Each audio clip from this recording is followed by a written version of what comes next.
নমস্কার বন্ধুরা, welcome back to Oracles One Way. আমি সুমনা নিয়ে চলে এসেছি আবার একটা নতুন ভিডিও। আগের বারে আমরা পরেশনাথের একটা মন্দির দর্শন করেছিলাম, এবারে আমরা বাকি তিনটে মন্দির দেখতে চলে যাচ্ছি। এবারে আমরা চলে যাচ্ছি চন্দ্রপ্রভুজির মন্দিরে।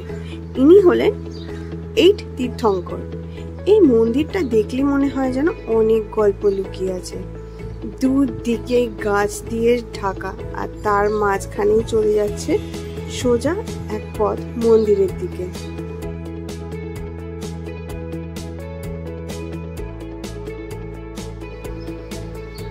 সিঁড়ির দুদিকেই রাখা আছে দুটো সিংহের স্ট্যাচু, যেটা জৈন মন্দিরের সব মন্দিরের মধ্যেই থাকে। এই মন্দির ওপরে দর্শন করা হয়ে গেছে। এরপরে আমরা চলে যাচ্ছি আমাদের দ্বিতীয় ডেস্টিনেশনে, আরেক মন্দিরে। শীতলজির মন্দির থেকে যে রাস্তাটা সোজা একটু এগিয়ে গেলেই চলে আসবো আমরা দাদাবাড়ি কুশলজির মন্দিরে।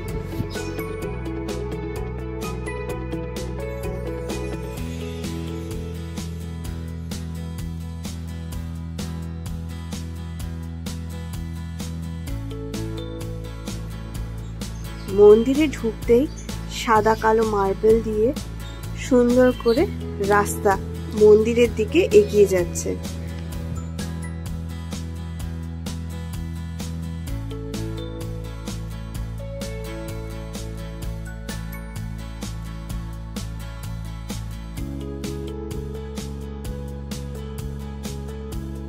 মন্দিরের মাঝখানেই আছে এক সুন্দর ফোয়ারা, আর তার পাশ দিয়ে রাস্তা চলে যাচ্ছে মূল মন্দির যাওয়ার পথে দুই দিকেই কিন্তু খুব সুন্দরভাবে গাছ দিয়ে সাজানো আছে।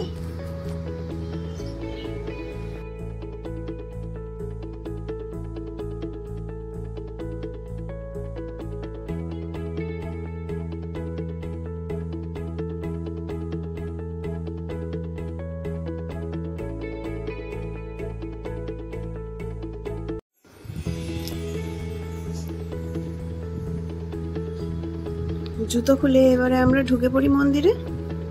মন্দিরে ঢুকতেই প্রথমে এক বিশাল পুকুর, আর তাতে প্রচুর মাছ।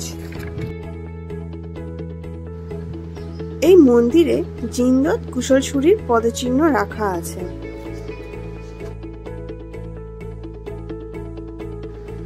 এই মন্দিরের সৌন্দর্য বলে প্রকাশ করা যাবে না, তাই এটা অনুভব করি।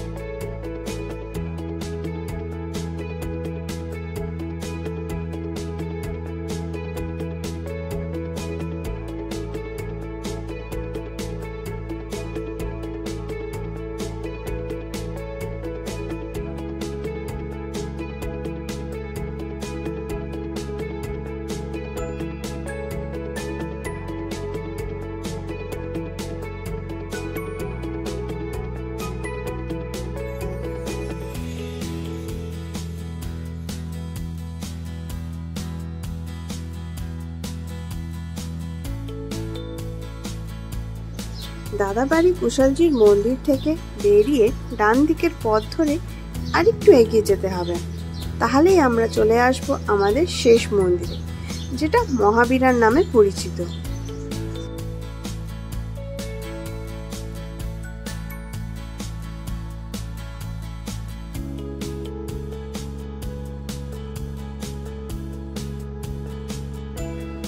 মহাবীরা ইনি হলেন শেষ তীর্থঙ্কর জৈনদের। এই মন্দিরেরও আর্কিটেকচার এত সুন্দর যা সত্যি বলে বোঝানো যাচ্ছে না। যদি আমার এই ভিডিওটা ভালো লেগে থাকে, একটা লাইক, শেয়ার আর সাবস্ক্রাইব করে দেবেন অরাকলস ওয়ান ওয়ে এই চ্যানেলে। আবার দেখা হচ্ছে পরের একটা নতুন ভিডিও, নতুন ডেস্টিনেশনে। ভালো থাকবেন, নমস্কার।